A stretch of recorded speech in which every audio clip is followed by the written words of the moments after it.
प्रणाम। हम छी सुजीत कुमार झा।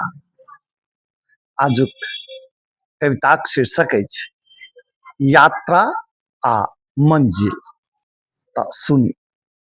जीवन भरि यात्रा में रहलहुँ, बाट बदलैत रहल, मौसम बदलैत रहल, मुदा मोन के विश्राम देबऽ वाला ओ मंजिल कखनो नहीं भेटल।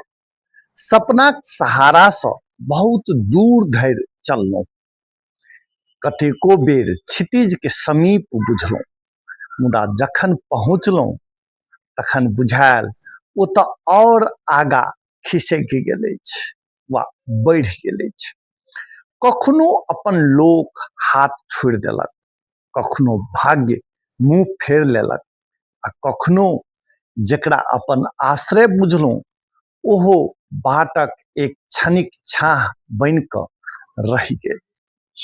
हरेक उल्लासक बदला में किछु एकांत भेटल, हरेक उपलब्धिक पाछा रिक्तताक एकटा छाया चुपचाप ठाढ़ रहल।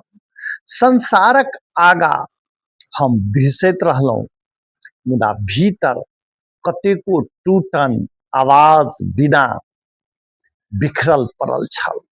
तैयो डेग रुकल नहीं, किया तऽ धीरे धीरे एकटा सत्य बुझायल, शायद जीवनक अर्थ मंजिल में नहीं चलैत रहबा में अछि।